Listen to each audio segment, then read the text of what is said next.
Olá, povo! Bem-vindos a mais uma aula de História. Eu sou o professor Marlon e vamos continuar ampliando não só os seus conhecimentos. A gente continua hoje falando sobre a expansão territorial da colônia, a expansão territorial do Brasil enquanto colônia de Portugal. Lembra que a gente já estava falando disso em outras aulas.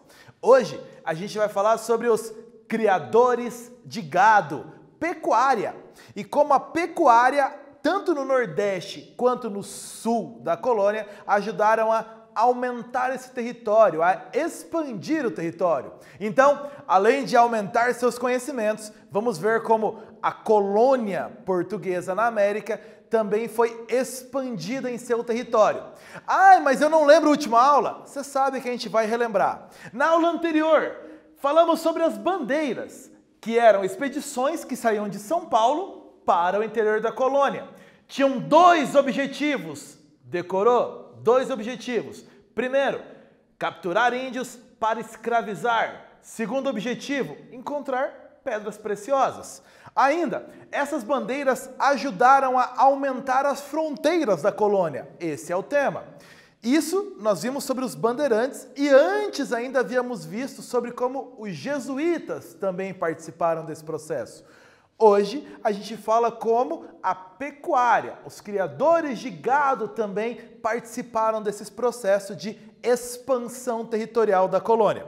Para a gente começar, dá uma olhada nessas duas manchetes de jornal aí para você. Dá uma boa lida nelas.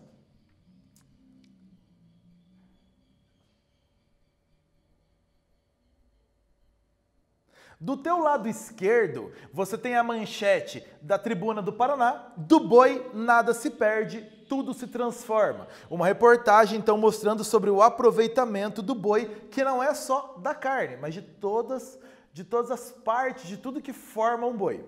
Ao lado, você tem uma reportagem do jornal Brasil de Fato, que fala sobre a criação de gado devasta a Amazônia e abre caminho para o agronegócio. Então, uma cadeia produtiva envolvendo a pecuária e um possível problema envolvendo esse negócio da pecuária na Amazônia. Você sabe da importância da pecuária para o PIB brasileiro, para o nosso Produto Interno Bruto? Qual que é a importância da pecuária? Como essa primeira reportagem coloca, tudo que se pode fazer, tudo que se pode transformar a partir da pecuária. Qual é a importância? Hoje, o Brasil é um dos maiores países produtores mundiais de carne bovina. Então, a pecuária tem uma importância fortíssima no nosso PIB, fundamental no nosso PIB. Ainda, como aliar, e aí uma pergunta que vai envolver essas duas reportagens, como aliar desenvolvimento e preservação ambiental? A pecuária é importante para o nosso PIB? Super, sem ela não tem como. Mas como aliar essa importância e ainda manter a preservação ambiental, sem devastar, por exemplo, a Amazônia, como é a manchete desse jornal? Como fazer essa aliança? Esse é um dos desafios para o agronegócio, não só na questão da pecuária, mas em todo o agronegócio para o século XXI. Aliar desenvolvimento, maior produção e ainda preservação ambiental. Então, se na sua região o agronegócio é muito forte na nossa cidade, você sabe que esse é um tema muito debatido. Como fazer essa aliança? Mantermos a alta produção e mantermos a preservação ambiental em conjunto. Então, pecuária não só lá no século XVII, não só lá no século XVIII, mas pecuária hoje. Vamos pensar essa aliança aí que tem entre desenvolvimento, preservação ambiental e ainda a importância da pecuária para o nosso PIB.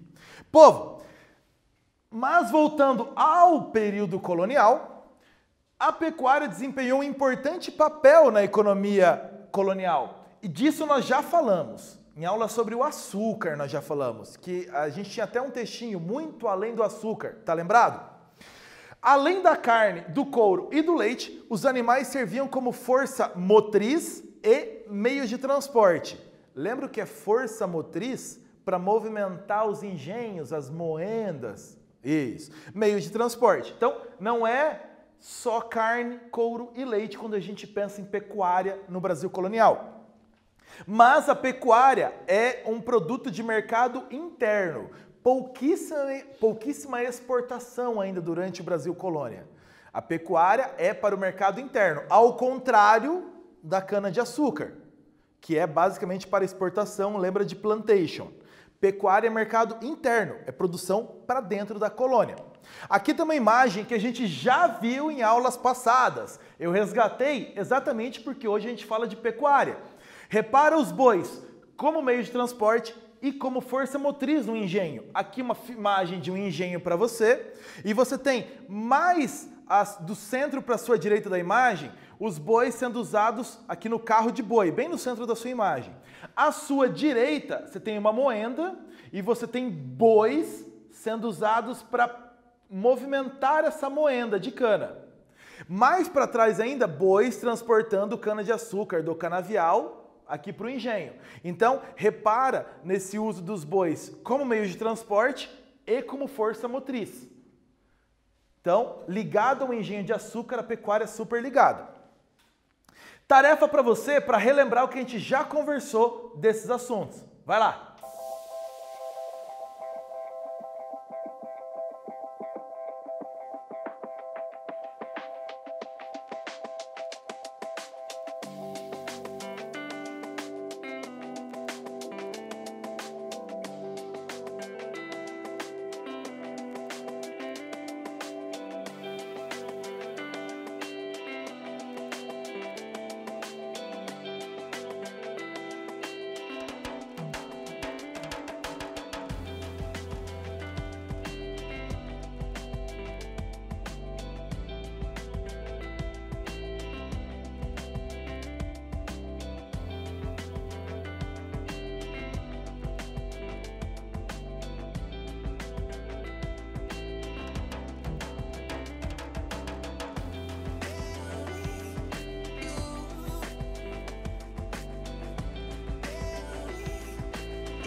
Uma tarefa para você relembrar de quando nós falamos sobre o período da cana-de-açúcar, do Nordeste açucareiro. Então, ó, a cana-de-açúcar era voltada para exportação, certo? Mas e as outras atividades econômicas complementares?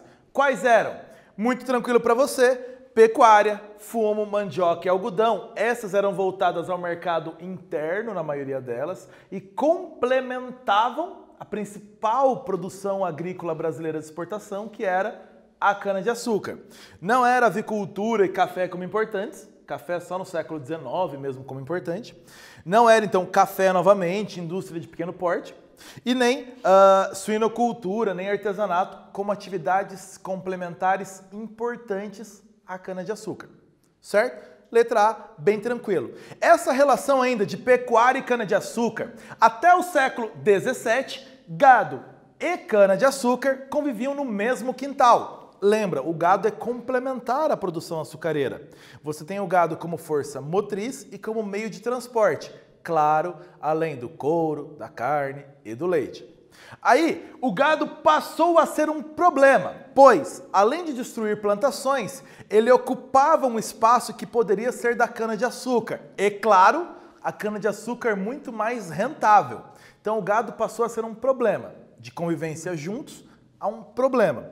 E, a partir disso, tem um decreto de 1701 do governo português, Proibição da criação de gado numa faixa de cerca de 80 quilômetros a partir do litoral.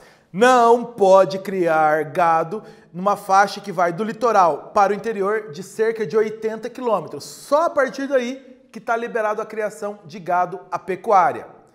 Então, você tem um decreto que dá uma importância muito grande à cana-de-açúcar. A prioridade é a cana-de-açúcar mais próxima ao litoral. Não só por condições de clima e de solo, mas também por condições de transporte de exportação. Então, a pecuária, menos importante, vai mais para o interior. No sertão nordestino, vantagens da pecuária. Havia vantagens na pecuária. Primeira, o gado não precisava de meio de transporte para conduzi-lo. Sério? Sério, não precisa, vai com as próprias pernas, diferente da cana-de-açúcar. Sobrevivia em regiões áridas. Então, diferente de outras plantações que precisavam de condições específicas, o gado sobrevivia em regiões áridas. E ainda, uma mão de obra muito reduzida. De 10 a 12 peões, de 10 a 12 trabalhadores davam conta de toda uma produção de gado. Então, muito menos mão de obra, uma mão de obra reduzida é uma grande vantagem aí. A expansão para o sertão nordestino acompanhou o curso dos rios. Por que acompanhou o curso dos rios? Água. O sertão nordestino é uma região árida. Água fundamental. Além da água em si, é em volta desses rios do Nordeste que você tem a vegetação, comida. Então, indo em volta do curso dos rios. Os rios importantes aí são o Rio São Francisco e o Rio Parnaíba. São Francisco, que sai de Minas Gerais e vai subindo até o Nordeste brasileiro, e o Rio Parnaíba, que vai sair lá mais ou menos na região do Piauí. Durante a expansão para o interior, muitos conflitos entre colonos e indígenas, muitos. E porque os indígenas resistiam à invasão de suas terras, obviamente. Então, vem os vaqueiros querendo dominar uma região que era dos indígenas para poder ter a sua criação de gado e os indígenas resistindo a isso. Ainda, muitos povos indígenas então foram dominados e outros foram massacrados nessa expansão para a criação de gado, já que o gado não podia ficar próximo à cana-de-açúcar mais. Tem uma tarefa para você sobre essa expansão no Nordeste, principalmente.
A tarefa te exigia observar o mapa. E você conseguiu observar?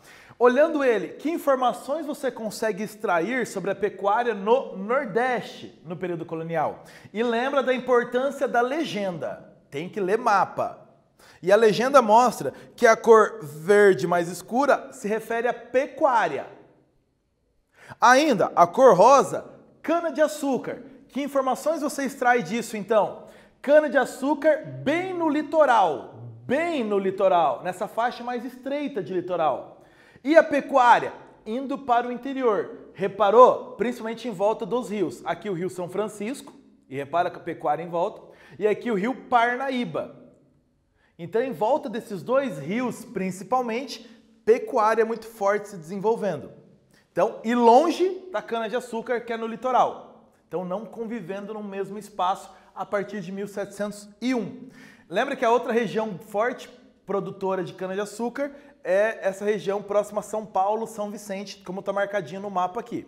Então, ó, de novo, cana-de-açúcar bem no litoral e a pecuária entrando mais por interior em volta dos rios. Essa pecuária no sertão tinha as instalações das fazendas de gado. E essas instalações, essas fazendas realmente, eram muito simples. Normalmente contavam com uma casa de barro, coberta com palha ou folhas de carnaúba e um curral de pedra ou de madeira.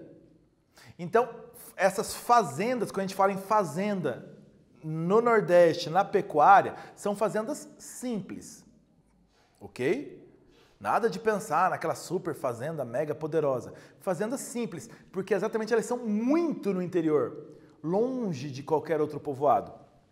Os grandes pecuaristas eram também os senhores de engenho. O mesmo senhor de engenho, muitas vezes era o dono dessas grandes criações de gado, que ele usava no seu engenho posteriormente também, como força motriz, como meio de transporte. Ok? Os trajes dos vaqueiros eram feitos com couro dos animais abatidos. No Nordeste, o traje do vaqueiro associado ao couro é muito clássico, como você tem nessa imagem aqui. Você tem aqui uma pintura de 1941 e aqui um quadro de 1825. Então, você tem nessas duas imagens o couro como a principal vestimenta do vaqueiro. No Nordeste, muito por causa da vegetação, o couro é fundamental para proteger o vaqueiro, então, nessa vegetação. Então, o couro. E, obviamente, muito abundante exatamente por causa da criação de gado. Então, repara, em ambas as imagens você tem a presença do couro, do chapéu, a vestimenta toda do vaqueiro. Esse trabalhador, então, que lidava com a criação do gado, o vaqueiro. Responde no teu caderno para a gente já conversar.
a pecuária como atividade secundária durante quase todo o período colonial. Sim, mas, ao contrário da cana-de-açúcar, a pecuária sempre esteve em expansão. É isso que o texto está dizendo para você. Conseguiu ler, né? Mesmo sendo secundária, permaneceu em expansão. A pergunta é, explique, com relação à pecuária, por que dessa característica de expansão constante? Aqui, uma ideia de uma resposta, vê se você escreveu algo parecido com isso. A pecuária foi uma atividade muito mais ligada ao mercado interno, e a gente já falou disso e eu relembrei na aula de hoje, do que a exportação. Pecuária é basicamente mercado interno, lembra? Assim, era pouco ou nada atingida pelos efeitos de guerras, de bloqueios, de crises externas, de variações internacionais de preço ou de concorrência de outros produtores. Porque todos esses fatores afetavam, por exemplo, a cana-de-açúcar. Então, como é uma produção para o mercado interno, não é afetada por fatores externos. Então, por ser uma produção interna, pode permanecer em crescimento. Além disso, o gado era um bem renovável e não um recurso natural que poderia se esgotar, como foi o caso do ouro, que a gente ainda vai estudar. Mas você já viu ainda lá no ensino fundamental. O ouro é um recurso esgotável. Já a criação de gado é um bem renovável.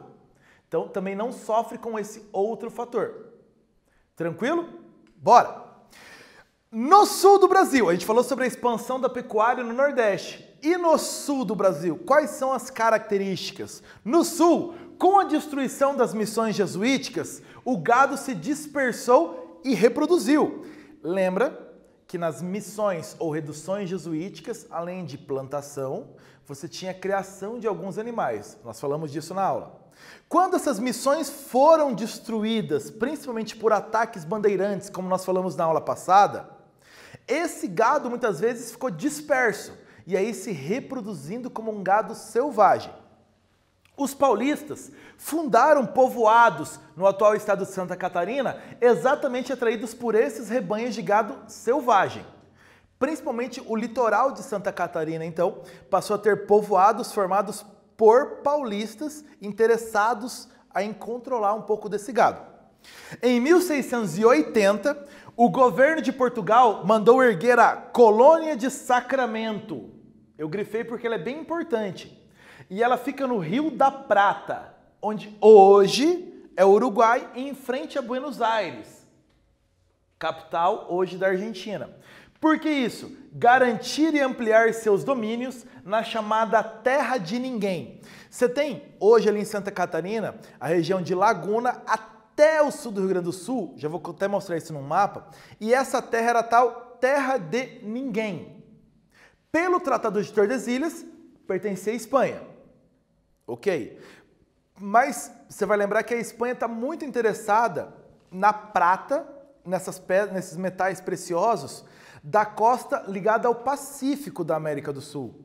Então essa terra que pertence à Espanha, entre o que é hoje o litoral de Santa Catarina até o que é hoje o Uruguai, é a chamada Terra de Ninguém, onde a Espanha não tem tanto interesse assim. É exatamente onde os padres jesuítas espanhóis, principalmente, fizeram os seus aldeamentos. Então, a ideia de Portugal ao criar uma colônia bem nessa área aí, onde hoje é o Uruguai, a colônia de Sacramento, vamos ter oficialmente uma colônia portuguesa na Terra de Ninguém, para que a gente possa ampliar nosso domínio, para que a gente possa garantir o domínio nessa chamada Terra de Ninguém. Aqui tem um mapa que vai mostrar. Esse é o mapa atual do Uruguai. Aqui embaixo você tem a Colônia del Sacramento, no que é hoje o Uruguai. Repara que ela é em frente a Buenos Aires, então nesse estuário que a gente chama de Rio da Prata. O Rio da Prata, apesar do nome, lembra, ele não é um rio, ele é um estuário. Ele é esse encontro do mar com a desembocadura dos rios Paraná e Uruguai. Então o Rio da Prata aqui, a Colônia do Sacramento, em frente a Buenos Aires, o que hoje é a Argentina. A ideia de Portugal, então, é dominar essa região que oficialmente, pelo Tratado de Tordesilhas, pertencia à Espanha. E aí a pecuária tem uma força muito grande.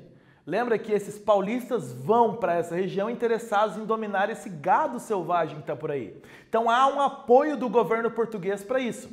Vão até a região, dominem, para que a gente possa ter essa região para Portugal.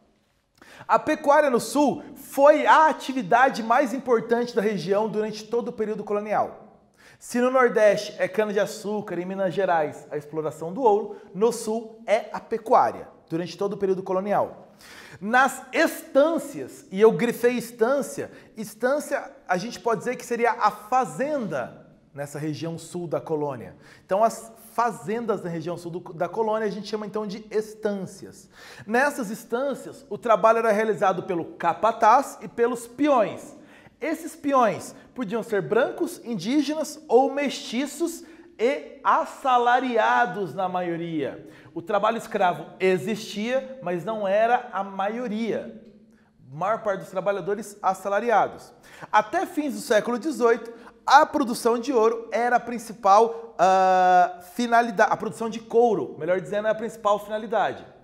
Então, no sul da colônia, produção de couro era o principal objetivo da pecuária até finaizinhos do século XVIII. Ok?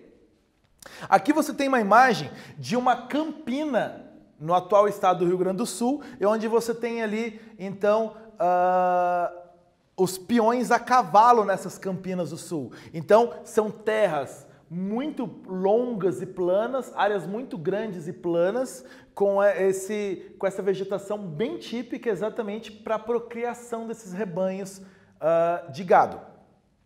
Por volta de 1780, surgiu a indústria do charque. Charque, aquela carne salgada, então que aumentava o prazo de validade dessa carne, o prazo para se consumir essa carne. E, obviamente, melhorou muito o comércio também. Então, aumentou as possibilidades de comércio.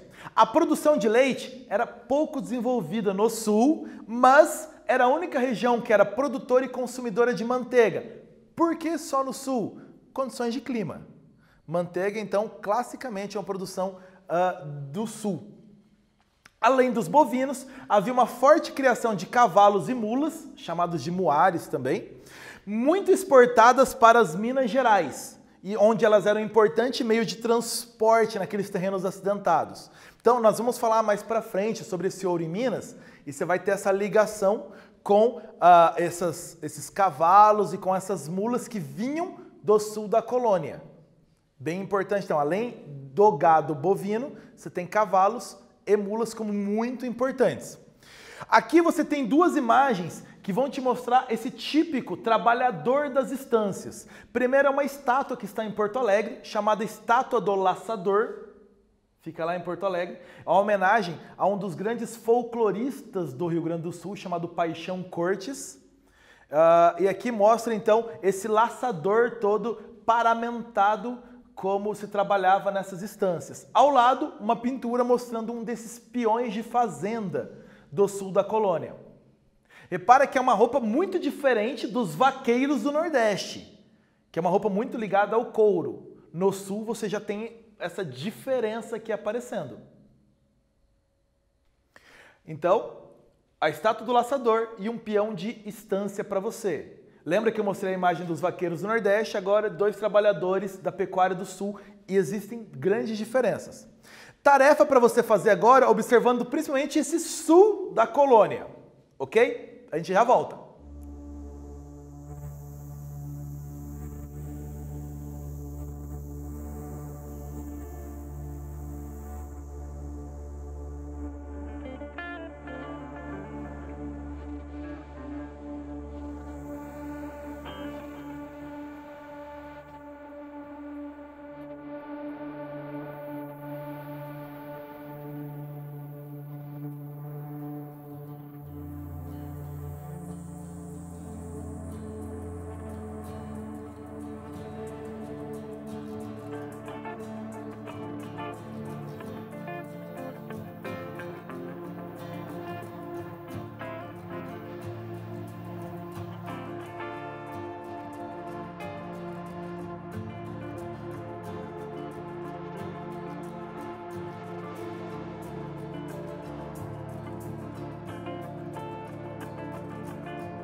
qual o papel e a importância da pecuária no sul da colônia.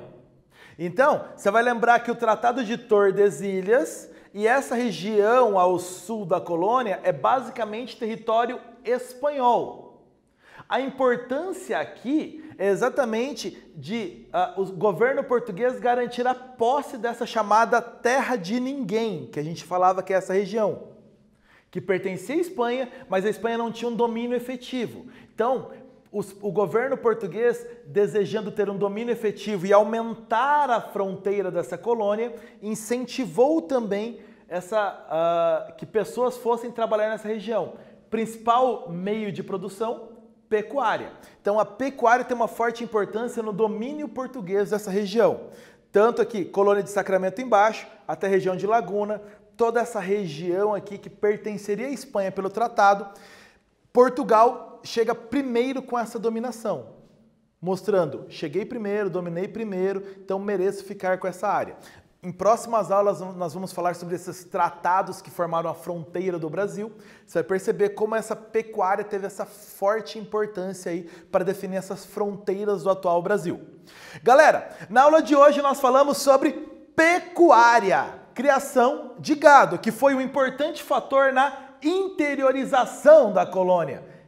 Ir mais para o interior da colônia, além dos jesuítas, além dos bandeirantes, você tem os criadores de gado levando a colônia cada vez mais para o interior. No Nordeste, a pecuária era vantajosa por ter mão de obra muito reduzida. E claro, ela tinha que se afastar da cana-de-açúcar. Então, por isso, ela acaba caminhando para o interior. E lembra, no Nordeste, em volta dos rios.